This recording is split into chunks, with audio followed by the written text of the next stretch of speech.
Hello विद्यार्थी मित्रों, आज આપણે જોઈશું ધોરણ 11 વિષય છે એસપી વાણિજ્ય પત્ર વ્યવહાર અને સેક્રેટરી પ્રેક્ટિસ ભાગ 2 ચેપ્ટર નંબર 1 સેક્રેટરીનો અર્થ અને તેના પ્રકારો।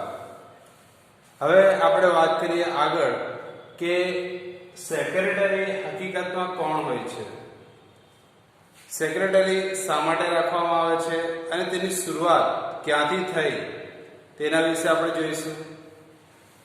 એટલે કે જ્યારથી સેક્રેટરીની શરૂઆત થઈ છે તે સમયની આપણે વાત કરીએ તો એક સવાલ અહીંયા પણ છે આપણી પાસે કે સેક્રેટરીનો અર્થ પ્રથાની શરૂઆત કેવી રીતે થઈ, એટલે કે સેક્રેટરીની શરૂઆત ક્યાંથી થઈ, ક્યારે થઈ તેના વિશે આપણે જોઈશું। यानी कहने के मतलब यह है कि सेक्रेटरी जो होता है यानी कंपनी के अंदर जिस तरीके से पहले के जमाने के अंदर पहले जो प्रथा होती थी उसके अंदर राजा महाराजाओं के जमाने में कौन होता था, एक मंत्री हुआ करता था। तो मंत्री जो होता था राजा को तमाम किस्म की जानकारी दिया करता था। तो राजाओं के जमाने के अंदर भी मंत्री जो काम करता था उस जमाने के अंदर मंत्री कहा जाता था, इस जमाने के अंदर सेक्रेटरी बोला जाता है उसको। अब हम लोग देखेंगे यहाँ पर कि जो पहला क्वेश्चन हमारे पास में है कि सेक्रेटरी प्रथा की शुरुआत केवी रीते थई, यानी कि सेक्रेटरी की शुरुआत कैसे हुई। तो આપણે અહીં જોઈએ कि प्राचीन समय थी માંડીને વર્તમાન સમય સુધીમાં મંત્રી કે સેક્રેટરીનું સ્થાન મહત્વનું રહ્યું છે। એટલે કે પુરાના જમાનાની અંદર, જૂના જમાનાની અંદર પણ અને આજના દોરની અંદર પણ સેક્રેટરી અને મંત્રી બંને એક જ હોય છે કે જેમનું મહત્વ કહ્યું। આપણને સેક્રેટરી પ્રથાની શરૂઆત કેવી રીતે થઈ તેના વિશે આપણે ટૂંકમાં માહિતી મેળવીએ તો સૌથી પહેલા કે પ્રાચીન સમયમાં રાજા મહારાજાઓ અને શ્રેષ્ઠીઓ પોતાના અંગત કામકાજ માટે તેમજ ગુપ્તતાની જાળવણી માટે મંત્રીઓ રાખતા હતા। એટલે કે પહેલાના જમાનાની અંદર પણ રાજા લોકો, મહારાજા લોકો કે જે પણ મોટા પૈસાદાર લોકો હતા તે લોકો પોતાની ગુપ્ત જાણકારી એટલે કે જે પણ વસ્તુ હતી કે જે પણ કંઈ કામકાજ હોય તેને ગુપ્ત રાખવા માટે પોતાની પાસે એક મંત્રી રાખતા। એટલે કે દરેકની સામે તે લોકો નહીં આવતા પરંતુ તે કામ મંત્રી કરી નાખતા। कहने का मतलब ये हुआ कि पुराने जमाने के अंदर भी, राजा महाराजाओं के जमाने के अंदर भी और बड़े बड़े पैसे वाले उस वक्त के अंदर जो थे मालदार लोग, तो वो लोग अपने कामकाज को गुप्त रखते थे, यानी किसी के सामने जाहिर नहीं करते थे। तो जाहिर न करने की वजह से वो लोग अपने पास में एक मंत्री बनाकर रखते थे और वो मंत्री सारे काम करता, किसी के सामने किसी का नाम जाहिर करता नहीं था। आ मंत्री मोगल साम्राज्य में वजीर तरीके और रोमन साम्राज्य में स्क्रीबा तरीके ओळखाता। यानी कि जो रोमन साम्राज्य था उसके अंदर वजीर के रूप में उसको पहचाना गया और जब इस रोमन राज्य साम्राज्य आया तब उसके अंदर स्क्रीबा नाम दिया गया। यानी है दोनों एक ही लेकिन नाम थोड़े अलग है। એટલે કે જ્યારે મોગલ સામ્રાજ્યની વાત કરીએ તો મોગલ સામ્રાજ્યની અંદર જે સેક્રેટરી હોય છે તેને આપણે મંત્રી કાં તો વજીર તરીકે ઓળખતા હતા। ત્યાર પછી જે રોમન સામ્રાજ્યનો રાજ આવ્યો તેની અંદર સ્ક્રીબા નામથી ઓળખવામાં આવ્યા। હવે આપણે આ જમાનાની અંદર આપણે સેક્રેટરીના નામથી તેમને ઓળખીએ છીએ। રાજા રજવાડા લુપ્ત થયા અને ક્રમશઃ વાણિજ્ય વ્યવસ્થાના નવા સ્વરૂપો અસ્તિત્વમાં આવ્યા, તેમાં તેના કદ વધતા ગયા, જેને કારણે રોજબરોજના કાર્યો કરવા તેમજ વહીવટ કરવા વિવિધ સંસ્થાઓએ સેક્રેટરી કે મંત્રીનો હોદ્દો જરૂર બન્યો। એટલે કે અહીં એમ કહેવામાં આવ્યું છે કે જ્યારે રાજા રજવાડાના જે જમાના હતા એ હવે ધીરે ધીરે લુપ્ત થતા ગયા, ગાયબ થઈ ગયા।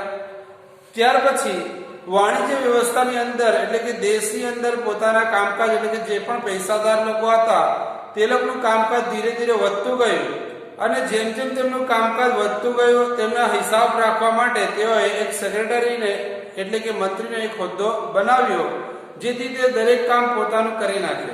એટલે કે તે દરેક કામ તેના ઉપર ડિપેન્ડ કરે છે, તેની ઉપર આધાર રાખતો હોય છે।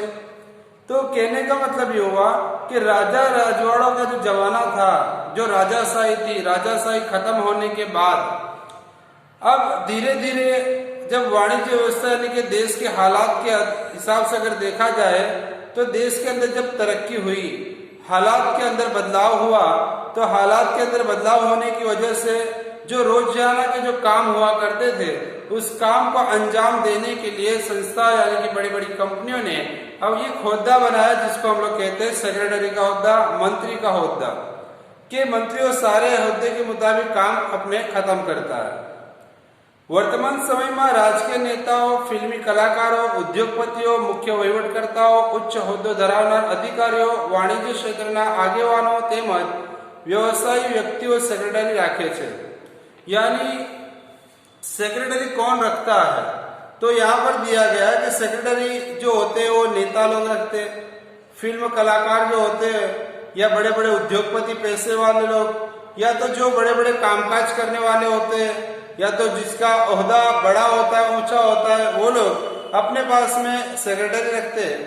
એટલે કે જે લોકોની પાસે કામકાજનો ભાર વધારે હોય, જેમની પાસે રોજનો હિસાબ કરવાનો હોય, લાખો કરોડોની ગણતરી કરવાની હોય, તે આવા લોકો જે રીતે કે આપણે અહીં કહીએ કે નેતાઓ છે, ફિલ્મ કલાકારો છે, ઉદ્યોગપતિ એટલે કે માલદારો છે, મુખ્ય વહીવટકર્તાઓ છે કે ઊંચા હોદ્દા ધરાવનાર વ્યક્તિઓ છે કે વાણિજ્ય ક્ષેત્રના આગેવાનો હોય, તો આવા લોકો પાસે સેક્રેટરી હોય જ છે જે દરેક કામને અંજામ આપતા હોય છે।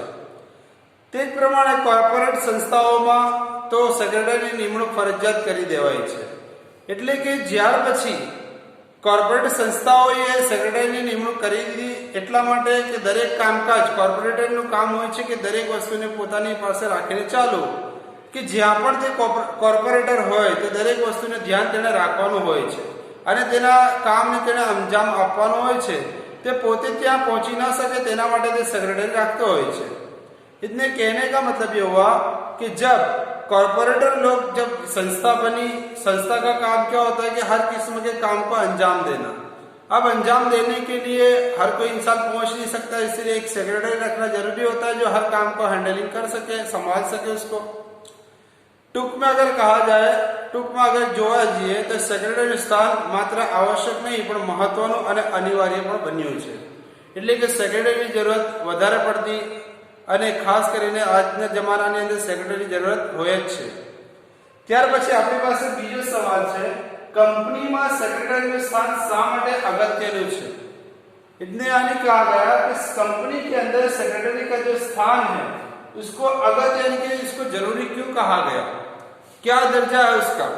तो इसके बारे में भी हम लोग को बताया गया कि 2013 के अंदर जब नई कंपनी द्वारा यानी कि जब नियमों को बदल दिया गया तो नए नियम के मुताबिक जो भी कंपनी की भरपाई होनी चाहिए, तो यहाँ पर बताया कि जिसकी 5 करोड़ से ज्यादा इनकम हो, यानी कि जिसने अपनी भरपाई मूडी पैसा जो 5 करोड़ के तेजी વધુ હોય તે કંપની સેક્રેટરી નિમણૂક ફરજિયાત બનાવવામાં આવે છે। यानी कि जिसकी आमदनी तकरीबन 5 करोड़ के ऊपर हो ऐसे लोगों को सेक्रेटरी रखना जरूरी है।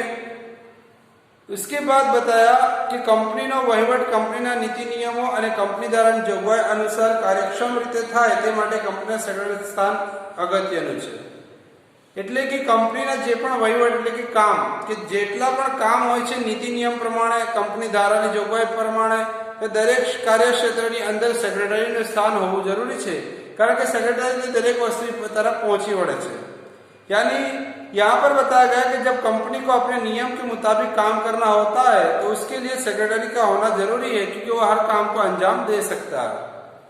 सेक्रेटरी कंपनीના રોજબરોજના કાર્યો કરવાનું હોય છે અને તે ફરજો બજાવવાની છે, તો જો સાબિત થાય કે તેનું સ્થાન કંપનીનું મહત્વનું છે। એટલે કે જ્યારે સેક્રેટરી કે કંપનીના જેટલા પણ કે રોજ રોજના જે કાર્યો હોય છે તે દરેક કાર્ય તેણે કરવાના જ હોય છે, તે साबित થઈ ગયું। તેના માટે सेक्रेटरी હોવું जरूरी है। यानी कि रोजाना के काम को पूरा करने के लिए सेक्रेटरी का होना जरूरी है, इसके लिए इसका महत्व बताया। संचालक मंडळની માંડીને સંચાલક કર્મચારી સુધી અને જનતા પાસેથી સંપર્કની વ્યવસ્થામાં સેક્રેટરી ખૂબ જ કડી છે। यानी कि कंपनी के मालिक के साथ यानी कंपनी के साथ और ग्राहक के साथ में अगर कोई जोड़ है तो वो सेक्रेटरी है जो आपस में एक दूसरे को जोड़ने का काम करता है।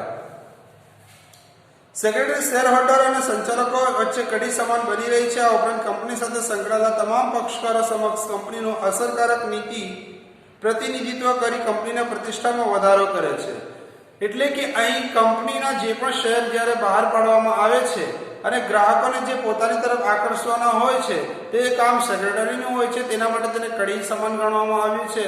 यानी कहने का क्या मतलब ये हुआ कि जब भी कोई इसी कंपनी को पैसे की जरूरत होती है तो कंपनी अपने शेयर बाहर निकालती है, तो शेयर के अंजाम देने के लिए वो ग्राहक को अपनी तरफ खींचती है. तो ग्राहक को अपनी तरफ खींचकर कंपनी किसको कितना शेयर देगी वो तमाम चीजें सेक्रेटरी के ऊपर डिपेंड करती है. કંપનીના સેક્રેટરી કંપનીના રોજબરોજના કાર્ય ઉપરાંત સંચાલકોના પત્ર વ્યવહાર કરવાનું કાર્ય यानी कि खत लिखने का काम भी सेक्रेटरी का होता है. કંપની વતી પત્ર વ્યવહાર કરવાનું કાર્ય કે જામીન બહાર પાડવાનું કાર્ય કે શેરની વહેંચણી કે ફેરબદલી જપ્તી અંગેના કાર્ય, કંપનીની સભા અંગેના કાર્ય, કંપની ધારા મુજબની જરૂરી દસ્તાવેજ તૈયાર કરવી, રજિસ્ટ્રાર સમક્ષ નોંધાવવાનું કાર્ય, ડિવિડન્ડ વહેંચણીનું કાર્ય, દરેકનું કાર્ય એ સેક્રેટરી કરતો હોય છે. એટલે કે આ દરેક જેટલા પણ કાર્ય આપણને બતાવ્યા છે તે દરેકે દરેક કામ સેક્रेटरी करते હોય છે.